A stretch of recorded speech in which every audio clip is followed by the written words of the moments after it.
Bonjour Clément Bonjour Julie, et bonjour à tous. bonjour à toutes.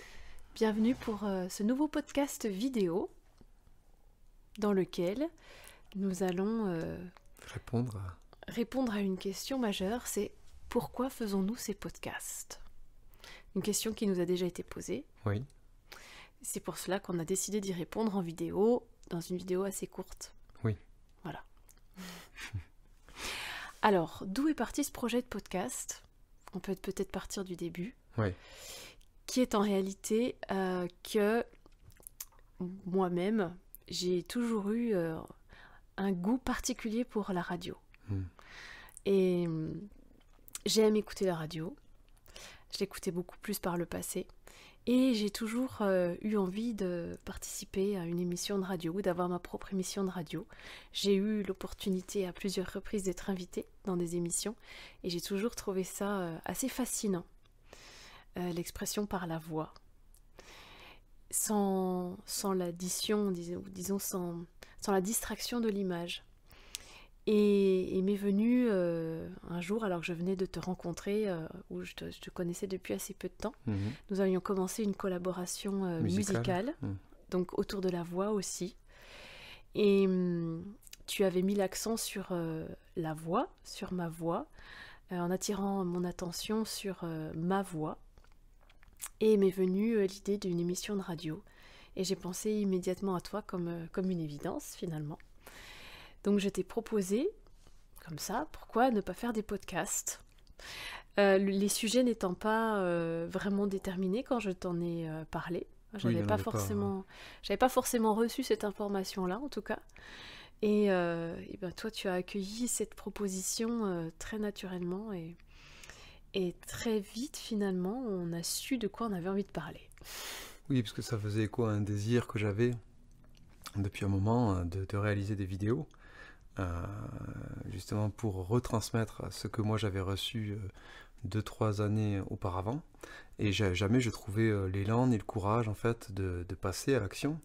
Et la version que tu m'as proposée, c'est-à-dire dénuée d'images, au début m'a plu parce qu'en fait elle permettait de franchir pas après pas voilà, les verrous de ma timidité pour pouvoir oser enfin exprimer les principes universels, les règles de sagesse que j'avais pu recevoir lors finalement de mes mises en canalisation vers cette claire connaissance à la fois de l'univers et à la fois de ce que nous sommes, nous, intrinsèquement, chaque être humain, bien qu'ayant effectivement des différences, il y a quand même j'ai envie de dire, des principes communs qui nous régissent, et les connaître, c'est effectivement se permettre d'éviter de reproduire des erreurs, des schémas, et c'est tout particulièrement important en ce moment, dans la période que l'on traverse, puisque notre humanité tout entière est dans une phase de grande mutation, de grande transition, et il m'apparaissait plus que nécessaire, en tout cas j'étais vraiment poussé intérieurement à redistribuer comme un devoir, comme une responsabilité de restitution. J'étais poussé à le faire, et je trouvais pas voilà, cet élan nécessaire.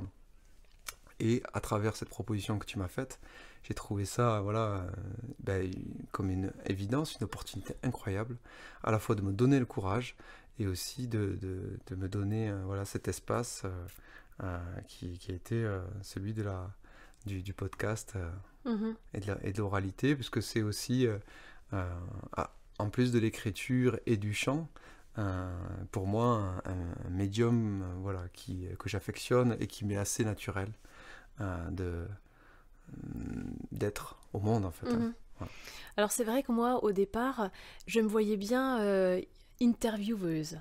Alors, Ouais. parce que moi, personnellement, je ne voyais pas trop ce que j'avais comme possibilité de transmission. Hein, comme voilà, j'étais aussi à un moment de ma vie où j'avais peut-être aussi un manque de confiance, où voilà, il y avait des interrogations. Et comme je le disais, j'ai toujours eu envie, ou j'ai eu envie à un moment donné d'avoir ma propre émission dans l'idée d'interviewer des gens. Oui. Donc nos premiers podcasts en fait avaient plutôt ce format-là, c'est-à-dire ce goût-là, ouais. Ce goût-là, c'est-à-dire que voilà, moi je te posais des questions, Clément, et puis toi tu répondais en fonction de ce que tu recevais comme information, comme tu le disais, soit dans l'instant, soit de par ce que tu avais expérimenté par le passé, ouais. Par le passé, et voilà. Et puis petit à petit, en fait, ces podcasts ont pris une autre saveur, hein, d'une certaine manière, puisque y a une forme d'équilibrage naturel qui s'est fait. Un vrai partage est né. Voilà, un vrai partage est né qui fait que, bon, aujourd'hui, nos podcasts sont, en termes de temps de parole, je dirais, même si c'est pas du tout calculé, c'est pas voulu. Jamais, ouais. Voilà, mais il y a une forme d'équilibrage qui s'est fait. Oui. Et qui fait que nos podcasts actuellement, donc 1 an après le début de l'émission, sont quand même relativement différents des premiers. Des premiers, ouais. Où il y avait peut-être un peu plus ce modèle habituel d'intervieweur-interviewé. Mmh. Et là, maintenant, chacun de nous s'autorise à prendre la parole en fonction de ce qui est là, présent dans l'instant, mais aussi en fonction de nos connaissances acquises. Et ce qui est intéressant dans ce principe-là, beaucoup plus, j'ai envie de dire, interactif, c'est qu'on a vraiment ce rebond, en fait, qui s'opère, et cette relance qui se fait, cette résonance, cette boucle rétroactive là, qui s'installe entre nous. Et pour moi, c'est très important parce que ça correspond vraiment à ma personnalité. Et lorsque tu relances une idée, tu relances où tu viens compléter, synthétiser, enrichir, eh bien, ça suggère en moi, ça ouvre d'autres ramifications qui, à mon tour, je suppose, viennent susciter, réveiller, éveiller en toi des espaces qui ont besoin d'être et qui ont envie d'être transmis. Et c'est ce qui est assez magique, c'est-à-dire quand je parlais tout à l'heure de manque de confiance peut-être en moi, en ce que j'étais susceptible de pouvoir transmettre, en fait, c'est que ces podcasts, moi, m'ont ouvert sur cette intuition que je peux avoir aussi, ou cette réceptivité de certaines informations, de certaines choses qui me traversent, parfois qui prennent la forme de questions, ou d'éclaircissements, ou tout simplement d'informations qui passent à travers moi.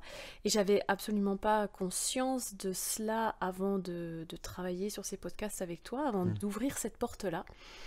Et quand on a créé ces podcasts, très naturellement, le nom des Voix de l'Esprit est venu. C'est-à-dire qu'il y a quand même une chose qui doit être dite, c'est qu'effectivement, à la fois le nom, à la fois le slogan, entre guillemets, de ces podcasts, qui est un podcast éclairé et éclairant, sont des choses qui nous sont venues très naturellement, sans qu'il y ait de réflexion par rapport à ça. Oui. Sans qu'on réfléchisse à ça, en fait, qu'on y mette du mental.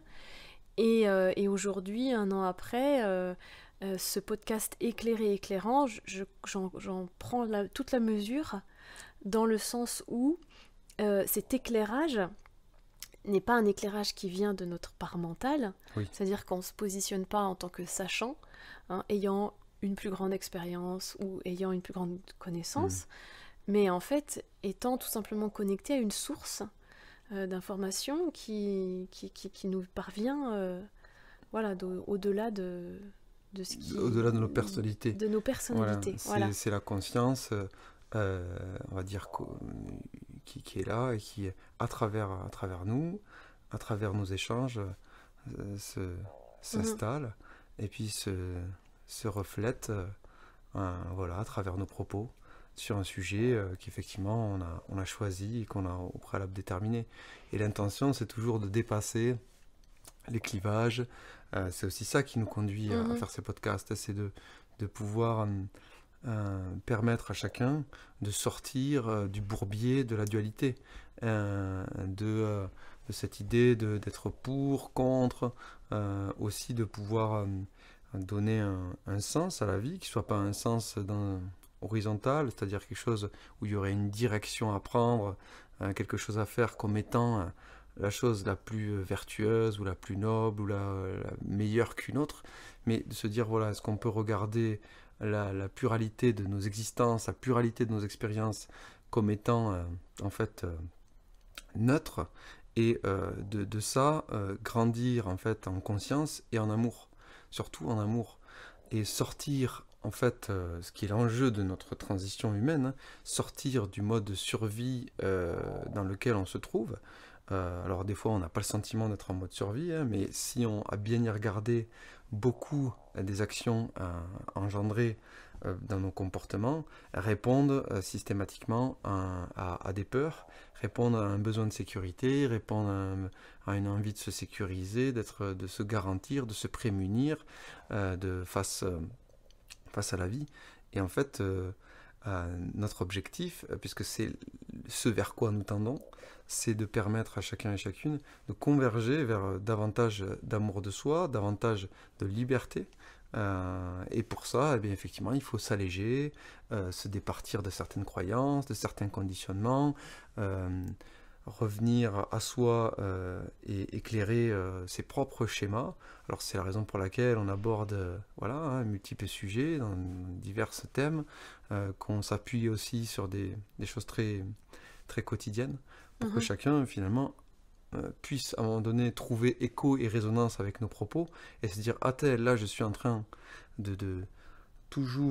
d'insister dans une voie, une impasse sans issue, et à titre individuel et à titre collectif, eh bien c'est aussi se percevoir non pas comme des individualités séparées qui formeraient une classe sociale, une entreprise, une famille, un pays, une communauté ou la Terre, mais de se sentir vraiment tous interreliés, interdépendants, et de voir que notre destinée individuelle est reliée à la destinée de toute l'humanité, et qu'en travaillant sur nous-mêmes, on est au service de notre humanité tout entière. Et c'est ça qui nous anime et qui nous pousse en fait à transmettre. C'est qu'on arrive dans une phase de grande mutation. Et cette mutation, elle peut se faire soit dans la douleur, dans le conflit, dans les heurts. Qu'on le veuille ou non, hein, qu'on l'accepte ou qu'on le nie, en fait, hein, la mutation, elle est inéluctable. Et l'intérêt de ces podcasts, en tout cas l'intention, parce qu'il n'y a pas un intérêt personnel, nous n'en retirons pas d'intérêt personnel, c'est d'accompagner en fait cette transition pour permettre à chacun de rentrer en germination, en mutation en profonde intérieure, et que cette transition se fasse dans la plus grande douceur. On peut effectivement soit continuer à foncer tête baissée vers des solutions qui ne fonctionnent plus, soit rentrer dans le déni, mais aucune des deux attitudes, qu'elles soient actives ou passives, ne nous mènera vers ce qui est inscrit. Une résolution. Une résolution, une réconciliation avec notre nature profonde qui n'est qu'amour. Et donc c'est de passer finalement en fait de ce mode survie au fait de vivre. Et vivre, c'est laisser la vie nous traverser, un peu ce que nous faisons dans les podcasts, nous laissons l'information traverser. Et de ça, nous le faisons avec le plus grand désintérêt qui soit, et le plus grand amour possible. C'est de ramener aussi le regard qu'on avait porté sur l'extérieur, de le ramener sur l'intérieur en fait. C'est vraiment le but de ces podcasts. Nous espérons que ce podcast vous aura répondu à la question. Voilà, tout à fait. En tout cas, c'était l'intention. Merci Clément. Merci Julie. Et à bientôt pour d'autres podcasts vidéo sur notre regard sur différents sujets. Toutes les façades de l'humanité. Voilà. Merci à vous tous. À bientôt. À bientôt.